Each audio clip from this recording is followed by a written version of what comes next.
Folks, Scott here, and this is the wrap for Friday, May 31st. So this is a scrunched up view of the 5-minute intraday charts for the S&P 500 futures over the past 10 days or so. This is today's action here, and you can see we finished at the lows, not only of the day, but of the past 10 days plus. So I thought it'd be interesting to show you the results of fading gaps on the first trading day of a month after closing at a 10-day low close. However, when I ran the data and showed it to our members in the trading room just a few minutes ago, it's only happened like 7 or 8 times in the past 10 years. So not a big enough sample size. So then changed it to a 5-day low close. That's only happened a little bit more. And then finally I settled on a 3-day low close. It's a little bit rare to have weakness into the end of a month. And I thought it'd be helpful to show you the results of what it's like fading gaps on the first trading day of the month after recent weakness. So I've defined it as after a 3-day low close above a 200-day moving average, and the gaps occurring on the first trading day of the month. And there you go. Several things stand up here. One, and I think some members in our trading room just acted on this nugget based upon their comments to me. Odds clearly favor a gap up. Now, it almost always clearly favors a gap up, but even more so after recent weakness. Almost 5-to-1 probabilities. Again, small sample size, but first trading day of the month is when you tend to get new market inflows. And during this bullish market, after all this weakness, I'm guessing we gap up on Monday. If you're willing to take the risk over the weekend, go for it. I was not. It's not my style. You see, odds clearly favor a gap up. Gap down has a high odds of filling. A gap up does not. Now that's pretty typical for first trading day of a month, especially during when you're above the 200-day moving average. These are terrible numbers. Using an end-of-day stop, only a 38% win rate, 0.4 prop factor. Average loser's been set 7.5 points or so against you. Take this number, divide by 500, because this is equal to 10 contracts at $50 a point. So tend to have some big losers if you short an up gap using an end-of-day stop. So while today's candle is pretty bearish looking, right? It sets up a possible. Let me get rid of some of this. We've got a 20-day moving average down straddle closed below the white line, which is a 20-day moving average after closing above it. If we gap up inside the body of the red candlestick, we'll be well below the low of yesterday, which would make this a cowboy setup. Number of positive factors for fading the gap, but first day of the month is going to be a problem. So I'm going to have to sort of sort all that out, all the conflicting data and probabilities we're likely to have over the weekend and in the morning on Monday. Share that with our members. But odds right now show at least one major risk factor for shorting an up gap on Monday, which is what we'll likely get.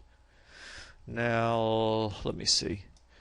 Today, let me show you what we had occurring. It ended up being pretty interesting. The majority of indices are trading below the lows all morning, and then the ES rallied and a couple of other markets rallied as well to open just inside the lows in this area here, which is the average of all 8 indices. So it wasn't as bad, but the problem was we just had indices, most indices opening in either the UL zone or UOL zone. And I'll just, if you're new to following me, let me show you what these things look like on the gap guides. So we opened technically in the UCO zone right at 1648 or 1648 and a quarter, one tick in front of the UCO zone, which is pretty good for the ES today, and it did fill. But look, at it open just a little bit below. That was a much weaker zone. UL zone was okay, but it was distorted by that small sample size data there. Again, you see the numbers just more problematic in these other zones down below. So for me, down gaps last trading of the month, as I showed in last night's video, actually had been a positive when you exclude the 10-day moving average. And I posted in my pre-market comments with our MTG stops, and you can see 12 of 15. So fading down gaps on Fridays on the last trading day of a month went above the 200, 12 of 15. Today makes 13 of 16. But here was the problem I ran into. In addition to the data and all the indices opening in mixed zones, holding for extended target was not favored. End of day exits clearly favor this market finishing weekly. I even said it. This means that this was posted by 9:20 a.m. Eastern time this morning, 10 minutes before the official cash open. Historically, the market has sold off. Even went so far as to look at just the last trading of the month above a 200, independent of day of month. Only 8 had finished above the open. So a 73% chance of finishing below the open today on the last trade day of the month. This concept of window dressing isn't what you think. It doesn't mean the market's going to finish bullishly on the last day of the month. So bottom line for me, I said, though the UCO zone is not bad, it's not compelling either, especially considering the last trade of the month above. And as I just mentioned, all the different other zones, because I think the ES was the only one that opened in a good zone actually. So I said I'll not fade any down gaps, look for opportunities to get short using the range guides. That's exactly what it did. However, the range guides were a little bit mixed today. There was some data favoring the low fade on the, but it wasn't real strong, favoring the low fade on the 15-minute and I think the first hour as well. But the data I showed in the trading room, I tend to run analyses on unique days, strongly confirm what I showed in my pre-market comments. I shared that data showing that the last trade of the month tends to be weak if you get down. So what I did was go short on a fade the fill. Met my criteria perfectly. We had weak market internals, which I can't show you on this computer. Weak market internals. We had confluence from our price guides all around gap fill. I can't show you that. Look here around 53. Look at all that confluence. So daily pivot, yesterday's midpoint, gap fill, which was yesterday's close, low from 2 days ago, low from 3 days ago. Major confluence area. So that was a second checkpoint. And thirdly, I did not fade the gap because there were bearish pressures in play. So those three considerations are my most important criteria for fading the fill. And on top of it all, I had all this bearish data on the last trading day of the month. So I went short and scaled out +3 and +6. Almost nailed it perfectly today. It actually bounced right after. I pretty much did nail it perfectly on the fade the fill trade. Because it was so weak, I'd considered taking some or even half my position holding until the end of the day. But then I reminded myself I've made this mistake in the past. The mistake being merging two different concepts. An intraday trade setup with a broad end of day probability.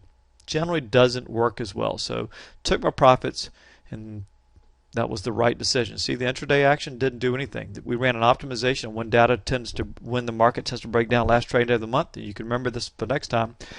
But it starts after 2 o'clock. And I'd be darned if it wasn't like a bell went off in the markets. Markets started melting down. I was tied up on a conference call.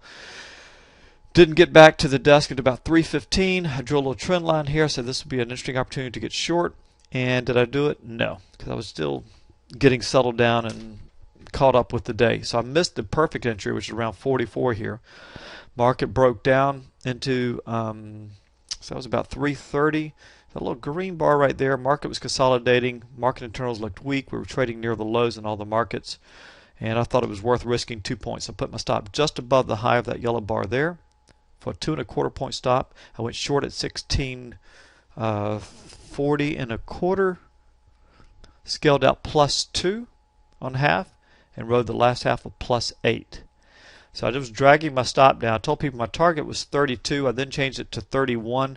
But as I was dragging my stop, I got stopped out at 32 and a quarter. And here's the deal. I'm not trying. I know it sounds like I'm bragging right now, and it's nice to have had a fantastic day trading, especially when the gap filled, even though the odds were not all that great. It was more of a neutral setup. That was a little frustrating. But here's the key.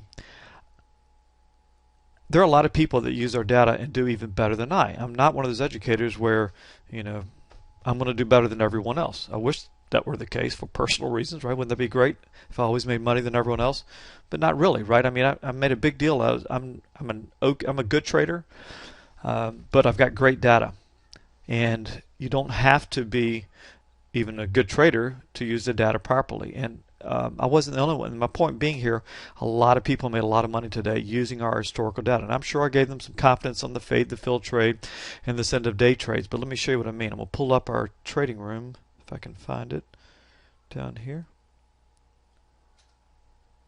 Check this out. Hopefully you can see our trading room interface here.